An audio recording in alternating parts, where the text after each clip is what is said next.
When I was 11 years old, we had a really, really tough Thanksgiving where there was no money and no food, and my mom was screaming at father about how he couldn't even take care of his own family, and it was horrible. And I have a younger brother and younger sister. I'm the oldest. So I was trying to keep them from hearing this conversation, and then a miracle happened. Bang on the door. I'm the oldest. They're screaming at him. So I go answer the door. And I answer the door, and standing there is this giant man. It was this little boy. And he's holding this huge box of food. And beside him on the ground was a black pot with an uncooked turkey in it. And he said, "Is your father home?" And I said, "Just one moment." I was like unbelievably euphoric. I thought, this is a gift from God. This is going to change it all. This is going to make my mom and dad happy. It's going to be unbelievable. So I go, my father is screaming at my mother through a closed door to the bedroom door. And I said, Dad, there's a guy at the door. And he goes, "You answer the door." I said, "I did. He's got to see you." So I kind of teased. I said, "Dad, you got to come." So he said, "Fine." He made one last yell at her, and he walks to the door.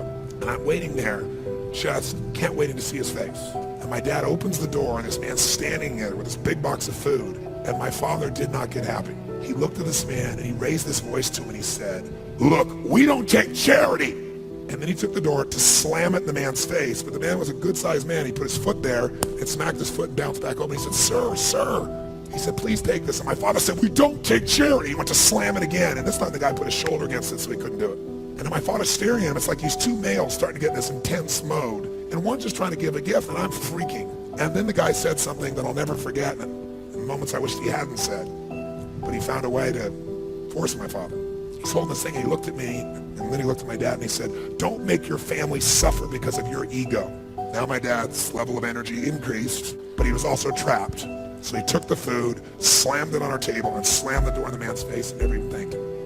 And I didn't know what to do. Part of me wanted to cry. Part of me was crushed. And I watched my father storm off and went on back to scream at my mother.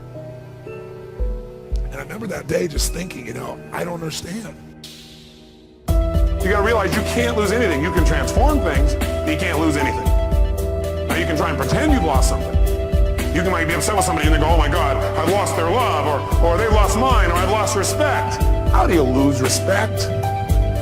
You can't lose something that's already inside of you. Love is not something you have to go looking for when it's where you come from. My mom was 5'1", I'm 6'7", give you an idea how she gave birth to me is mind-boggling.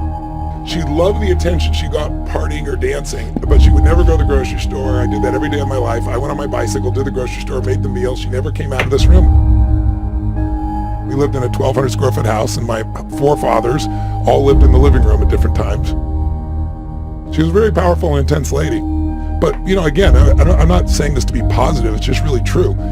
Everything in my life has come from all those things that are there, all the drives. Now I could have just beat myself up or felt sorry for myself, but fortunately I didn't do that.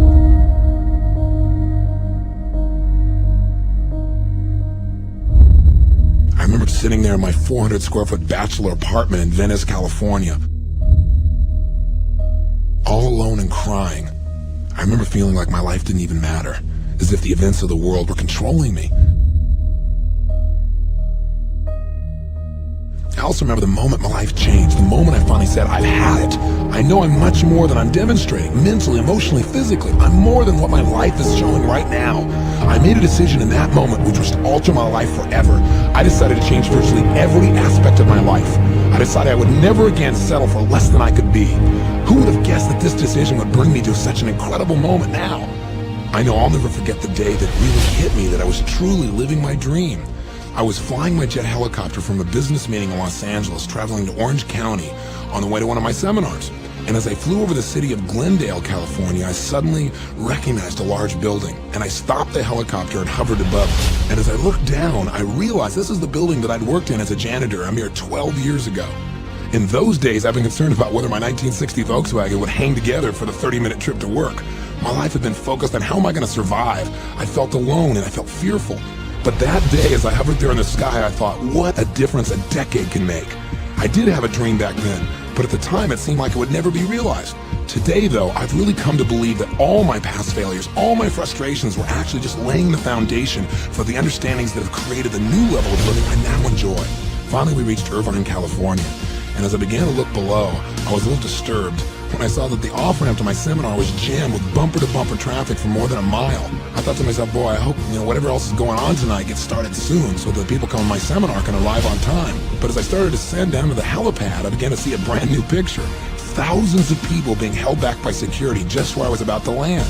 Suddenly, I began to grasp the reality. The traffic jam had been caused by people coming to my event.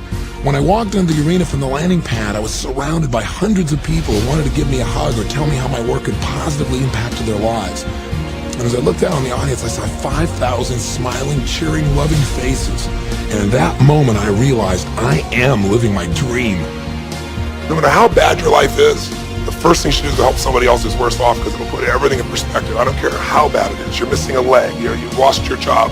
The way out of that, strengthen your mind, read, feed your mind, but go help somebody else. I feed 2 million people a year because somebody fed my family when I was 11 years old, and that drive just doesn't go away.